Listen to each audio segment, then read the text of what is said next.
Hello guys, మీలో cricketer అవ్వాలి అనుకునే వాళ్ళకి ఇది ఒక గోల్డెన్ ఆపర్చునిటీ అని చెప్పాలి. ఎందుకంటే మనం అంతకుముందు డిస్ట్రిక్ట్ సెలక్షన్ సంబంధించి అప్డేట్స్ ఇచ్చాం కదా. సో ఇప్పుడు వచ్చేసరికి ఇంకొక 3 డిస్ట్రిక్ట్ సంబంధించి సెలక్షన్స్ అప్డేట్స్ వచ్చినాయి అనమాట. సో మరి ఈ వీడియోలో వచ్చేసరికి ప్రకాశం డిస్ట్రిక్ట్ సంబంధించి సెలక్షన్స్ అప్డేట్ అయితే ఇప్పుడు చూద్దాం.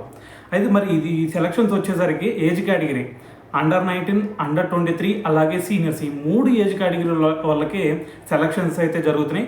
సో మరి దీనికి డేట్ వచ్చేసరికి మే 31 అంటే ఎల్లుండి అనమాట. సో మరి రేపు అప్లోడ్ చేస్తాను ఈ వీడియో. సో అయితే మే 31 గుర్తుపెట్టుకోండి. మే 31 వచ్చేసరికి మనకి మంగామూరు రోడ్డు ఉంది కదా. సో మంగామూరు రోడ్లోని మరి అసోసియేషన్ వల్ల సబ్ సెంటర్ యొక్క నెట్స్ ఉంటాయి ఆడ. సో అక్కడ ఈ సెలక్షన్స్ అయితే కండక్ట్ చేస్తారనమాట. సో అండర్-19, దాని తర్వాత అండర్-23 సీనియర్స్.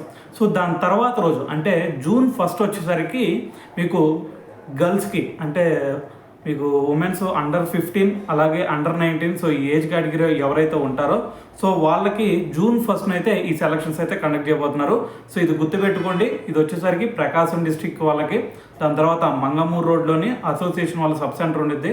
సో అక్కడ నెట్స్లో అయితే ఈ సెలక్షన్స్ కండక్ట్ చేస్తారు. దాని తర్వాత దీనికి రిక్వైర్మెంట్స్ వచ్చేసరికి ఇది ఏజ్ కేటగిరీకి సంబంధించింది కాబట్టి మీ date of birth certificate compulsory, Aadhaar card compulsory, దాని తర్వాత white and white uniform, kit bag, దాని తర్వాత షూ. సో ఇవి మాత్రం రిక్వైర్మెంట్స్, ఇవి మాత్రం గుర్తుపెట్టుకోండి. ఇంకా ఎవరైనా సరే ఈ సెలక్షన్స్కి అటెండ్ అవ్వాలి అనుకునే వాళ్ళు ఉంటే సో వాళ్ళకు కూడా ఈ అప్డేట్ అయితే షేర్ చేయండి.